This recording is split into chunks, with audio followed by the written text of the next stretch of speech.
Bonjour, Julie Lénart, responsable des étudiants entrepreneurs de la HEH. Alors, cette petite capsule vidéo pour t'expliquer c'est quoi le statut d'étudiant entrepreneur. Alors, tout d'abord, on va passer en revue quelques questions, le quoi, le pourquoi, le pour qui, ensuite un petit peu le parcours et surtout les documents liés au statut d'étudiant entrepreneur. D'abord, le quoi, le pourquoi. Alors, le statut d'étudiant entrepreneur, en fait, est un statut qui te permet de concilier et tes études et ta volonté d'entreprendre. Alors, pourquoi avoir ce statut? Mais justement pour te permettre de développer ton projet, mais aussi pour avoir une meilleure crédibilité vis-à-vis des professionnels, que ce soit les banques, les fournisseurs ou tes futurs clients. Et enfin, d'être identifié, soutenu et aussi recevoir une certification par la HEH.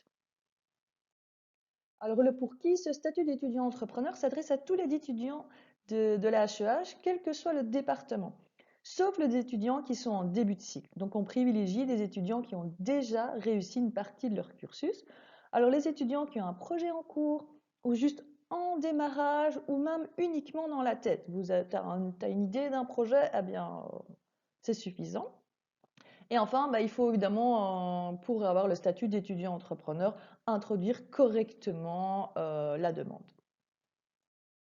Alors, le parcours, brièvement, ça commence par d'abord une visite, hein. Je viens dans les différents départements pour vous expliquer de manière plus précise les démarches. Après, il y a le formulaire à remplir et à donner au secrétariat pour au plus tard le 31 octobre. Après, il y a une validation des dossiers par le directeur de département et par le directeur président. Et en même temps, si le dossier est validé, eh bien, on désignera un tuteur. Alors, le tuteur, c'est une personne de ton département, un de tes professeurs qui va te soutenir dans le cadre de ton projet.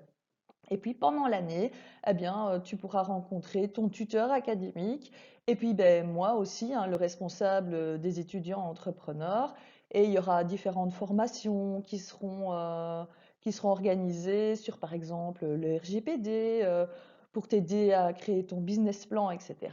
Et puis en fin d'année, il y aura une validation du statut d'étudiant entrepreneur avec cette certification.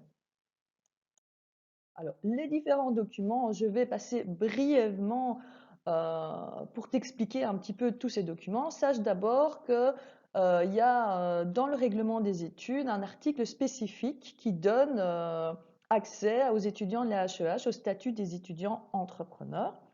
Ensuite, il y a un règlement, je vais le voir tout de suite. Alors, dans les règlements, bon, c'est un règlement spécifique aux étudiants entrepreneurs avec plusieurs articles. Et le premier article, c'est ce que je viens d'expliquer, dans le sens où c'est les conditions générales pour avoir le statut d'étudiant entrepreneur. Donc, il faut introduire correctement la durée de validité est de 1 an.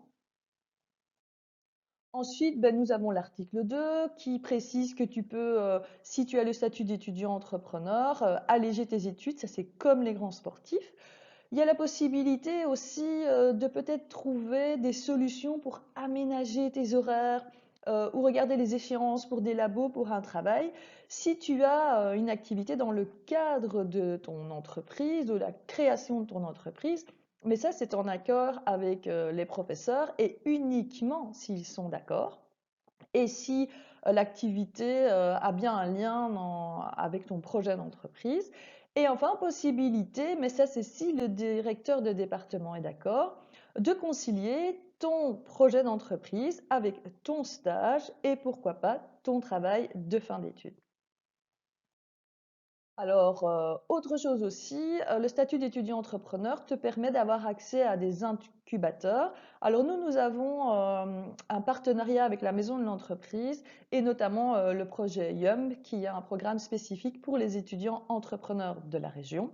Et puis le dernier article pour te dire simplement que si tu ne respectes pas les procédures, etc., on peut t'enlever le statut. Ou si tu désires aussi ne plus avoir le statut, il y a possibilité à tout moment qu'il soit retiré.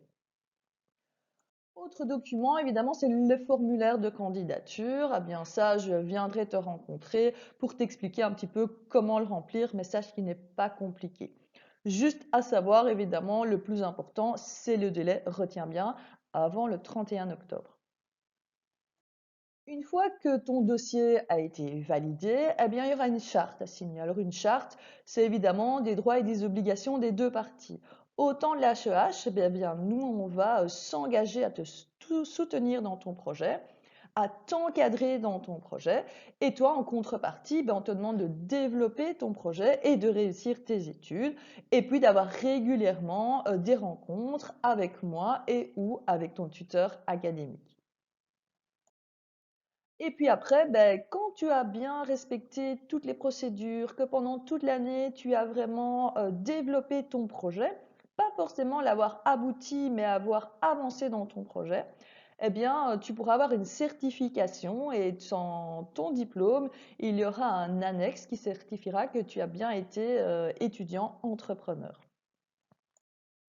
Alors, si tu as la moindre question, la moindre interrogation, n'hésite pas à me contacter. Donc, julielenart.heh.be pour fixer un rendez-vous sur Teams ou en présentiel si le temps le permet.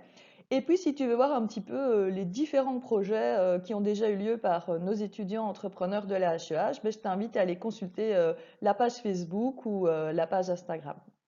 Voilà, à bientôt!